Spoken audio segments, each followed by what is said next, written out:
Hello friends, నేను శరణ్యాని. ఇవాళ ఏడడుగుల బంధం 140వ భాగం చదువుకుందాము. రాసిన వారు మీనా ముక్తేశ్వర్ గారు. తప్పయింది నానమ్మ. నేను ఆయన డ్రింక్ బాటిల్ తెచ్చుకున్నప్పుడు వద్దు అని చెప్పలేకపోయాను. ఏదో ఒక రకమైన ప్రేమతో ఆయన ఇష్టాన్ని కాదు అనలేకపోయాను. అది నాడింతటి బాధను తెచ్చిపెట్టిందని బాధగా ఏడుస్తూ తన మెడలో మంగళసూత్రాలను కళ్ళకద్దుకుంది ఎంతో భక్తిగా భగవంతుణ్ణి తలుచుకుంటూ శ్రావణి. ఏదో పెళ్ళి ఘనంగా జరిగింది అనుకుంటాం, అంతేకాని ఆ 7 అడుగుల బంధానికి ఉన్న విలువలు తెలుసుకోవాలి. ఇప్పుడు ఆ బంధం ఎంత పవిత్రమైనదో శ్రావణికి అర్థమవుతూ ఉంది. శ్రావణికి తెలియకుండానే భర్తనే భగవంతుడిగా భావించి కృష్ణవర్మ పాదాలను కళ్ళకద్దుకుంది శ్రావణి. కృష్ణయ్య, నా పసుపు కుంకాలు నువ్వే కాపాడాలి. నిన్ను తప్పితే నేనెవరినీ నమ్మలేదు. నీ గురించి పట్టించుకోలేదని అలిగేవా? అందుకే నాకు ఈ పరీక్ష పెట్టావా? ఎవరికైనా ఏదైనా జరగబోతుంటే నాకు తెలియచేసేవాడివి చూచాచాయిగా. నాకు సిక్స్త్ సెన్స్ ఎక్కువ అని అందరూ అనేవారు. ఎందుకు నా జీవితం గురించి నాకు తెలియచేయలేకపోయావు?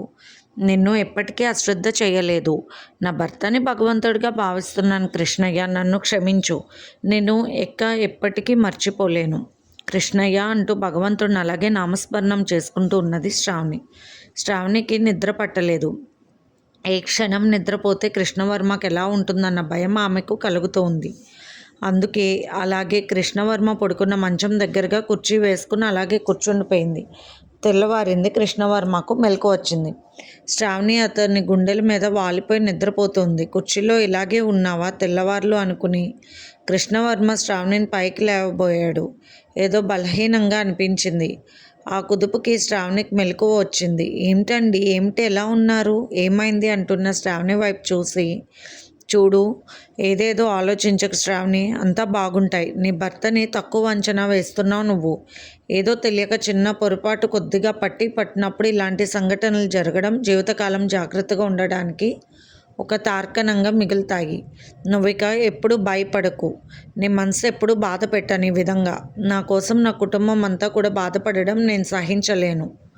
నా వల్ల అందరూ సంతోషంగా ఉండాలని కోరుకునే నేను, నా వల్ల మీరంతా ఇలా బాధపడటం భరించలేను. కానీ నా కుటుంబానికి నేనంటే ఎంత ప్రేమో తెలుసుకున్నాను ఈ సంఘటన వల్ల. ఇది నా కుటుంబం శ్రావణి, అంతా నీ వల్లే. ఇంత కుటుంబం నాది అయ్యిందంటూ శ్రావణిని దగ్గరకు తీసుకుని ఓదార్చాడు కృష్ణవర్మ. కృష్ణవర్మ గుండెల్లో తలదాచుకుని మౌనంగా రోధించింది శ్రావణి. అల్లరి ఆటలాడే కృష్ణవర్మ కృష్ణయ్యే అని ఎప్పటికప్పుడు కృష్ణవర్మని చూసి నవ్వుకుంటూ మురిసిపోయేది శ్రావణి. ఈనాడు ఎవరు ఊహించని విధంగా నా కృష్ణకు ఆపద వాటిల్లబోయింది. అందుకే నేను కృష్ణయ్యను సరిగ్గా పట్టించుకోలేదు. ఈ విధంగా తెలియచేశాడు కాబోలు అని అనుకున్నది శ్రావణి. రవివర్మ తనకు తెలిసిన స్పెషల్ పోలీస్ ఆఫీసర్ని స్వయంగా కలిసి కృష్ణవర్మ హాస్పిటల్లో జరిగిన గొడవ గురించి ప్రతి విషయాన్ని కూడా ప్రస్తావించాడు. ఆ విషయం గురించి వాకప్ చేయండి. జరిగింది ఇంతవరకైనా? ఏదైనా డబ్బుకు ఆశించి చేశారా? అంతవరకు అయితే పర్వాలేదు. ఇంకా లోతుగా ఏదైనా ఆలోచనలు ఉన్నాయా? వారిదంతా ఎందుకు వచ్చింది? ఈ విషయాన్ని కూడా మీరు తక్షణమే తెలుసుకుని మాకు తెలియచేయాలంటూ చెప్పారు రవివర్మ. కృష్ణవర్మ ఎవరో కాదు, నా తమ్ముడు అని చెప్పారు రవివర్మ. పోలీస్ ఆఫీసర్ భరద్వాజ ఆలోచిస్తూ ఉన్నారు. రవివర్మ ఎప్పుడూ కూడా ఇలా వచ్చి ఎవరిని కలిసేది చెప్పరు. ఏదైనా ఉన్నా కూడా ఫోన్లోనే మాట్లాడతారు. ఆయనకి ఇది ఎంతో ప్రత్యేకమైన విషయంలా ఉంది అనుకుని స్పెషల్గా శ్రద్ధ తీసుకుని తన మనుషులకు చెప్పి ఆ విషయం గురించి పూర్తిగా తనకు డీటెయిల్స్ కావాలి 24 గంటల్లో అని ఆదేశించారు. అంతేకాదు, వైన్ బాటిల్ గురించి, అందులో కలిపిన డ్రగ్ గురించి విషయాలన్నీ కూడా గోప్యంగా ఉంచాలని, కానీ అసలు ఎందుకు జరిగిందన్న నిజం బయటకు తీసుకొచ్చి మాకు తెలియపరచాలని, ఆ తర్వాత మనమంతా కలిసి నిర్ణయించుకుందామని రవివర్మ గారు తన ఫ్రెండ్ భరద్వాజకు స్పష్టంగా చెప్పారు. తప్పకుండా విషయాలన్నీ కూడా మీకు త్వరలోనే తెలియజేస్తానని చెప్పాడు భరద్వాజ. మా కుటుంబంలో ఏ విషయాలకు జరిగినా కూడా మీరన్నీ పట్టించుకుని బాధ్యత వహిస్తారు. నేను మరొకరిని సంప్రదించను. మీరు విషయం పట్ల శ్రద్ధగా ఉండండి అని చెప్పి రవివర్మ బయటకు నడిచారు. కార్ డ్రైవ్ చేసుకుంటూ వెళ్తున్న రవివర్మ వైపు అలాగే చూశారు భరద్వాజ. చదువుకునే రోజుల్లో ఏది పట్టినట్టుగా ఉండేవారు కాదు రవివర్మ. తనకు స్నేహితుడే కానీ రవివర్మ ఎవరితో పెద్దగా కలవకపోవడంతో అంత స్నేహం పెరగలేదు. కానీ వారి కుటుంబాల విషయాల్లో, ఆస్తుల విషయాల్లో ప్రతి విషయం కూడా భరద్వాజ చూసుకుంటారు. అటువంటి రవివర్మ ఎంత మారారు, ఎంత తెలివిగా మాట్లాడుతున్నాడు, ఈ విషయాన్ని ఎంత పర్టికులర్గా విశదీకరించి చెప్పారు అని ఆశ్చర్యంగా అనుకుంటూ ఉన్నాడు భరద్వాజ. రవివర్మ, ఆనంద్ గారు కలిసి విశ్వనాథ్ గారి ఇంటికి వెళ్ళారు. జరిగిన విషయాలన్నీ వారికి తెలియచేశారు. ఇప్పుడు ప్రస్తుతానికి ఉన్న పెద్దలు వాళ్ళే. చాలా చిత్రంగా ఉంది. ఇంత జరిగినా మాకెందుకు తెలియచేయలేదు మీరంటూ ఆశ్చర్యపోయారు విశ్వనాథ్ గారు. ఆనంద్ మాట్లాడుతూ అసలు ఏమీ తెలియకుండానే జరిగిపోయింది. మొదట ఆ అమ్మాయి గొడవ అలా జరిగింది, ఆ తర్వాత ఈ డ్రగ్ విషయం ఇలా ఉంది అంటూ స్పష్టంగా విశ్వనాథ్ గారికి తెలియజేశారు. ఎందుకో ఇదంతా ఒకే ముఠా కావాలని చేసినట్లు అనిపిస్తుంది. అది కూడా ఏదో పాత కక్షలు ఉండడం వల్ల పక్కా ప్లాన్గా ఎవరి చేతికి మట్టి అంటుకోకుండా కృష్ణవర్మని ఏదో చెయ్యాలనే పన్నాగం లాగానే ఉన్నది అన్నారు విశ్వనాథ్ గారు. ఆయన ఎన్నో కేసులు చూసిన వ్యక్తి, అందుకే అంత పర్టికులర్గా ఆ విషయాన్ని ఆలోచిస్తూ ప్రతి విషయంలోని పాయింట్ నోట్ చేసుకున్నారు. నేను ఈ విషయం పట్ల ప్రత్యేక శ్రద్ధ వహిస్తాను, మీరేం దిగులు పడవద్దు.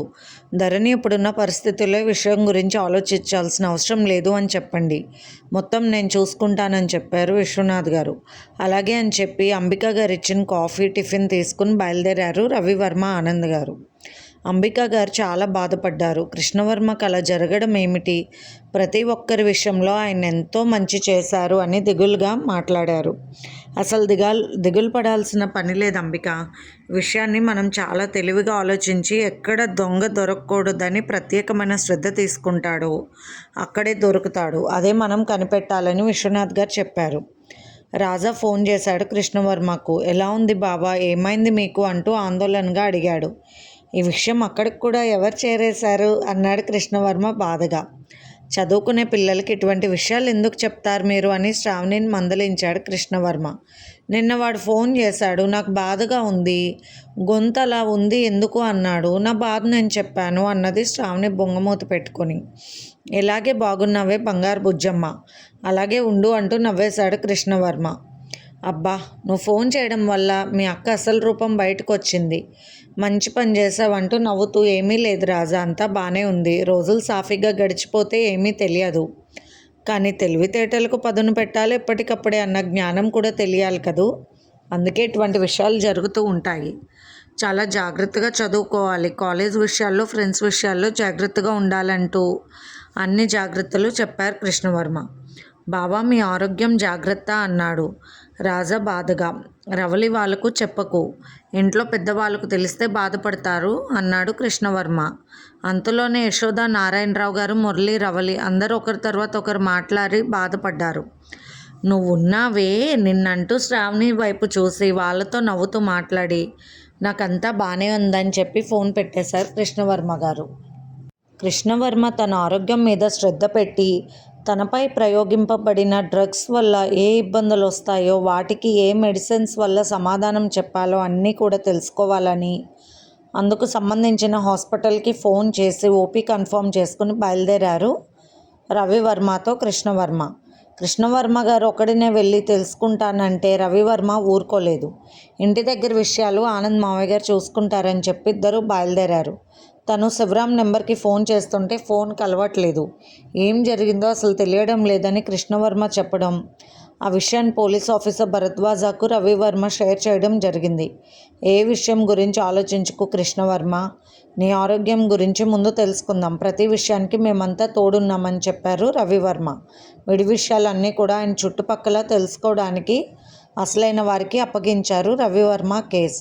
కృష్ణవర్మకు డ్రగ్ వల్ల ఏదైనా ఎఫెక్ట్ ఉంటుందేమో అన్నది రవివర్మకు కాస్త భయంగా ఉంది. గంటన్నరలో బెంగళూరుకి వెళ్ళి అక్కడ హోటల్లో రూమ్ తీసుకుని ఫ్రెష్ అయ్యి డాక్టర్ మంజిరా గారి టైమింగ్స్ తెలుసుకుని లంచ్ అయిన తర్వాత మధ్యాహ్నం 2 గంటల ప్రాంతంలో మంజిరా గారిని కలవడానికి వెళ్ళారు. డాక్టర్ మంజిరా అన్ని టెస్టులు చేశారు. రిపోర్ట్లు చూస్తూ తక్కువ మోతాదులో తీసుకోవడం వల్ల అంత నష్టం సంభవించలేదు, కానీ అలా డ్రగ్స్ తీసుకున్న తర్వాత మీరు మీ భార్యతో సంగమించడం కానీ జరిగిందా అంటూ మంజిరా గారు ప్రశ్నించారు. ఒక్కరోజు మేడం అని చెప్పాడు కృష్ణవర్మ. అది తీసుకోవడం వల్ల ఏమో నాకు తెలియదు, కానీ మామూలు కన్నా కూడా విపరీతమైన ఉత్సాహంగా ఉండడంతో ఆ రోజంతా కూడా ఎంజాయ్ చేశాం మేడం అని చెప్పాడు కృష్ణవర్మ. అది ఓకే, కానీ మీ ఆవిడకు ప్రెగ్నెన్సీ వచ్చే అవకాశం లేకుండా చూడాలి అన్నారు డాక్టర్ మంజిరా.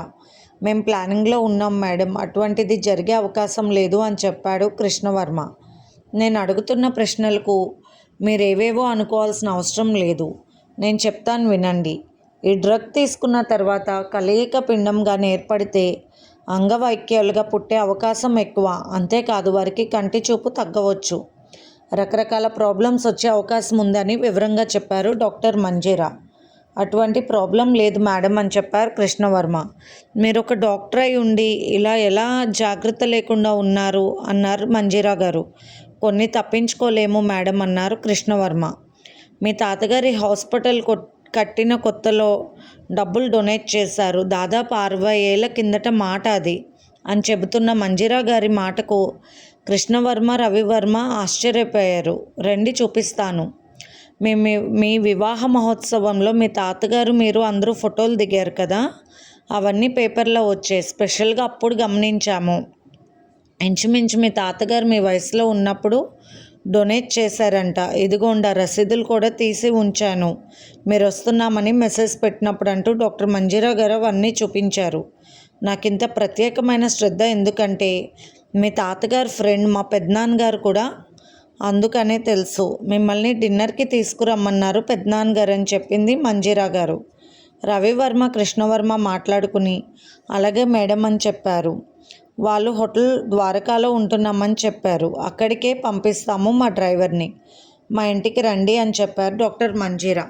కృష్ణవర్మ గారు మీకు కొన్ని ప్రత్యేకమైన విషయాలు చెప్పాలంటూ రవివర్మ వైపు చూస్తే, మా అన్నయ్య చెప్పండి మేడం అన్నారు కృష్ణవర్మ. మినిమం మీరు 3 నెలల పాటు మీ భార్యతో కలవకండి, జాగ్రత్తగా ఉండాలి. మీకు డ్రింక్లో కలిపిన డ్రగ్ కొంత నరాల్లో ప్రవహించే తత్వం ఉంటుంది. దాని ప్రభావం రక్తంలో ఉండడం వల్ల తర్వాత ఏ ఇబ్బందులు లేకుండా ఉంటుంది అంటూ కృష్ణవర్మ తీసుకోవాల్సిన జాగ్రత్తలు, మందులు అన్నీ కూడా జాగ్రత్తగా చెప్పిచ్చారు మంజీరా గారు. సాయంత్రం 6 గంటలకు మంజీరా గారు పంపించిన కారులో బయలుదేరారు రవివర్మ, కృష్ణవర్మ. ఒక పెద్ద భవంతి ముందు ఆగింది కారు. అక్కడ మంజీరా గారు ఇంకా కొందరు వెయిట్ చేస్తూ ఉన్నారు. తాతగారు ఫ్రెండ్ని కలవాలనిపించింది కృష్ణవర్మకు. అందుకే మంజీరా గారు చెప్పినప్పుడు హోటల్ రూమ్లో ఉండగానే వెంటనే తాతగారిని మొత్తం కనుక్కోమన్నాడు డీటెయిల్స్ రవివర్మ.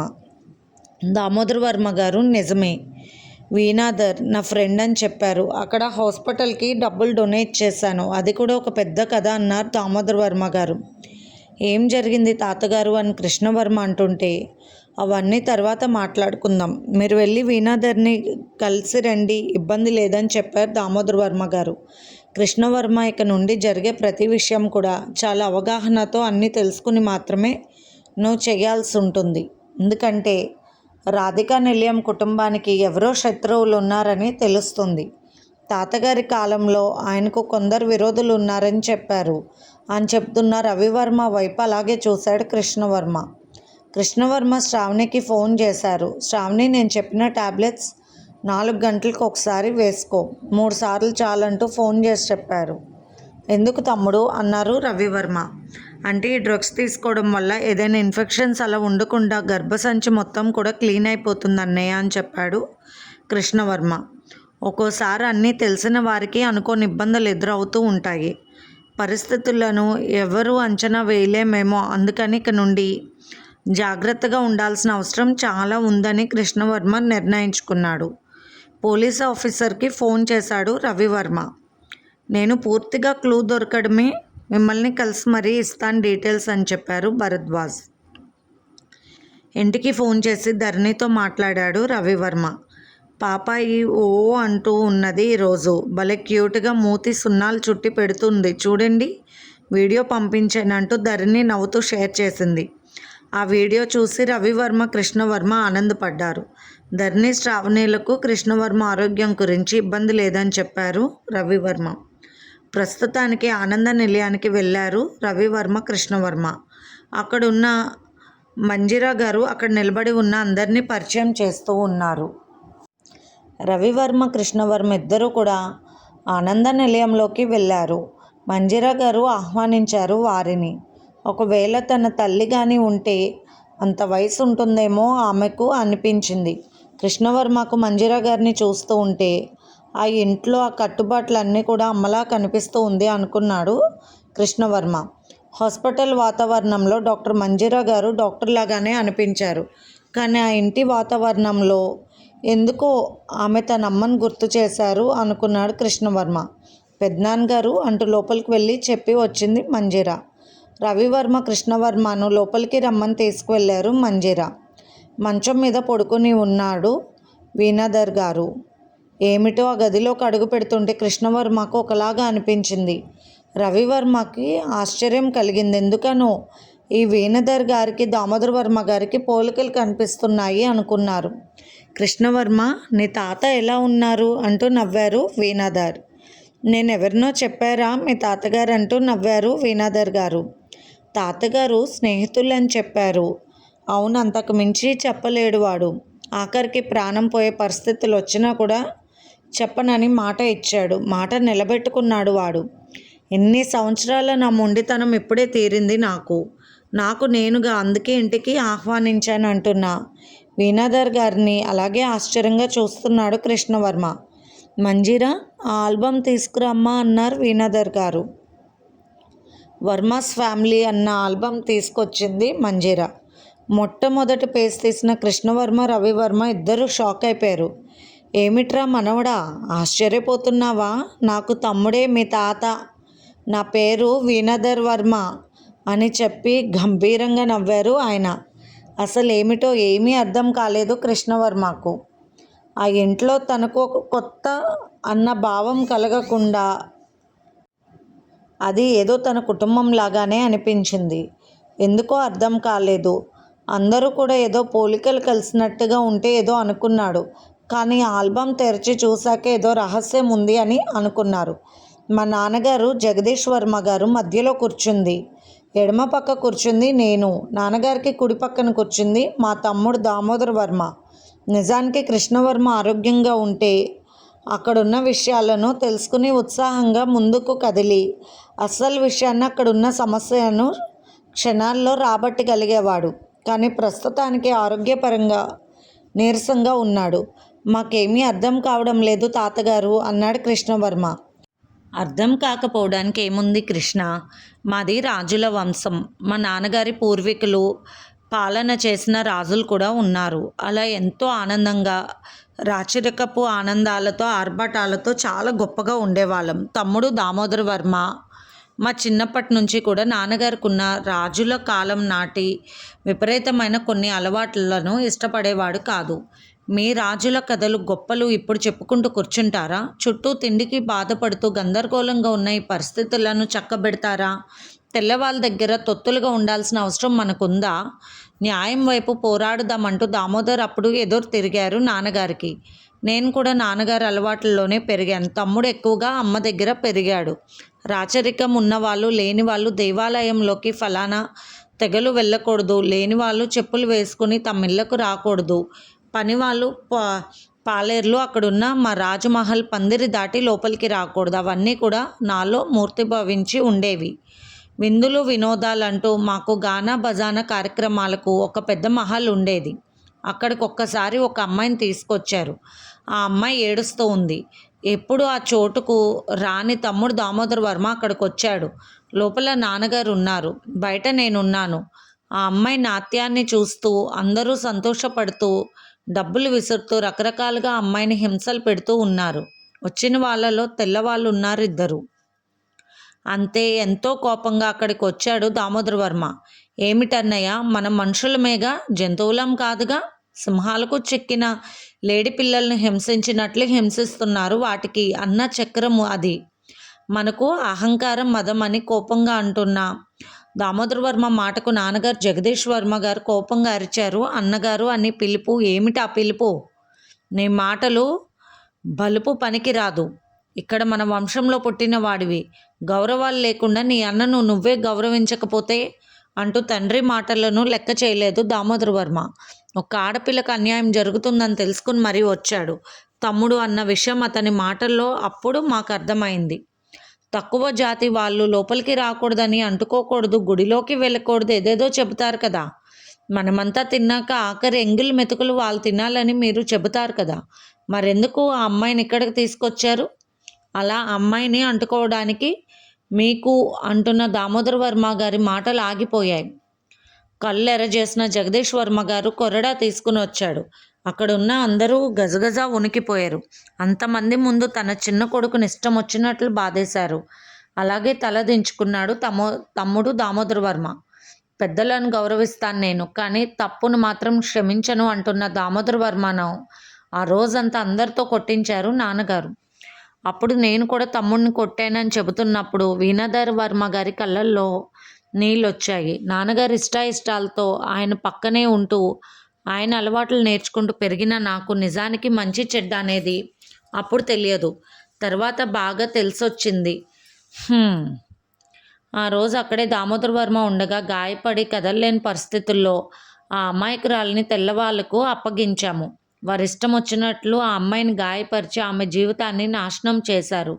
ఆ తర్వాత అక్కడున్న అందరూ కూడా అమ్మాయిని హింసించి చంపేశారు.